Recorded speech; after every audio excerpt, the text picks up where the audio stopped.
So let's try to do some problems that are kind of really application based. Whether you're doing them or not, I guess is another story, but they definitely apply to something we can physically see.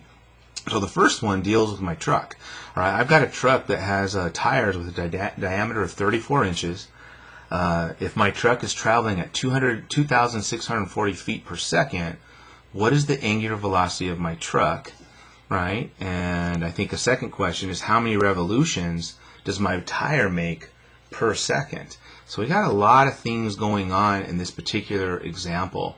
So the first thing, and again, let's kind of remember our linear velocity is either s over t, right? Our angular velocity is theta over t, or we can relate the two together. And I think we can kind of see what's coming because I do give us our linear velocity, right? That's given. It's 2,640 feet per second. And I technically gave us the radius, even though the diameter. So if d is equal to 34, that means my radius is equal to 17. All right? But this is measured in inches. All right, so you can kind of see that this formula for angular velocity is almost tailor-made because I have everything I need. But the wild card into this is that my units are different, right? The velocity is measured in feet per second, and the radius is measured in inches. So in order, before we go use this formula to find out what we want, right, in terms of angular velocity, I have to first hammer through this this difference in measurement. And so I think what's probably easier is to change this to feet, right? So 17 inches, right? Well, we know that there's 12 inches per every foot. So our radius is actually 17 over 12 feet. So there's my radius in feet. There's my velocity in feet per second. We're ready to go, right? So that means, you know, coming to this formula, V is R omega. We get 2,640 is equal to 17 over 12 omega. And to solve this, I'll probably just take both sides and multiply it by 12 over 17, right? And that's going to give us a pretty hairy number, right? So omega is 2640 times 12 all over 17, right? And so let me, oops, sorry, my cell phone went out. So let's just kind of do some number crunching here, right? So in terms of the numerator, right, we get 2640 times 12, right? So we get omega is 31,680 over 17. Right, and this will be in basically, well, the feet canceled out, right? This was in feet, and this was in feet, right? So this would basically be in rads per second.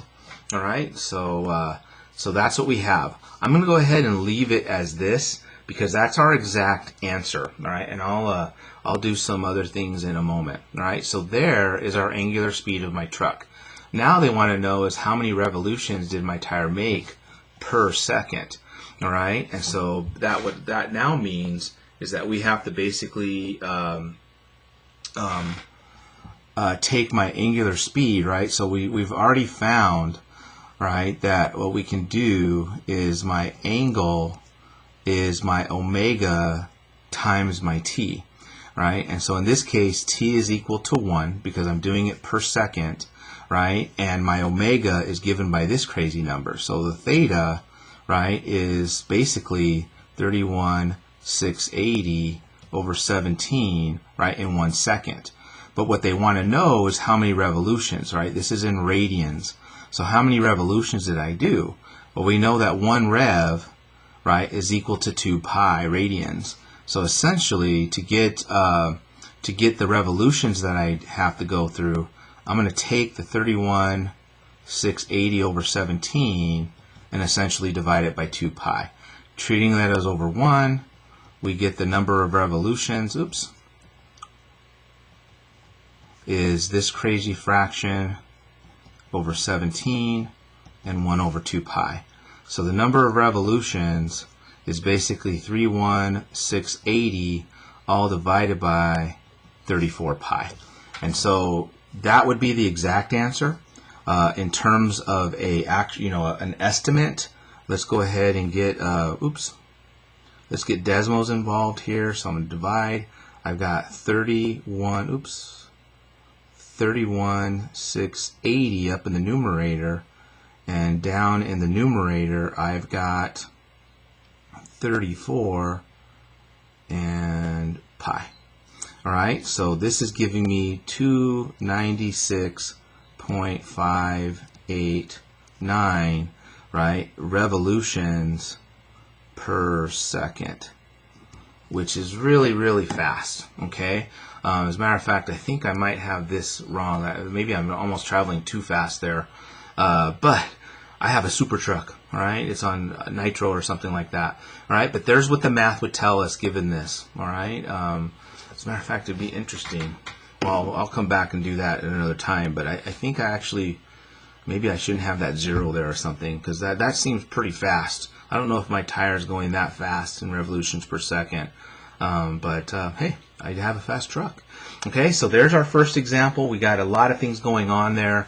We had to do a unit conversion to get things in line. We were able to make use of a nice handy formula, and then the tie-in was going backwards. We've actually seen, if I was given revolutions, how to take that to get my omega, but this time we had to take my omega and come up with my revolutions, right? And so that was just a quick division. As we saw earlier, it was usually a multiplication. So to reverse it, we'll divide, and we'll get an answer.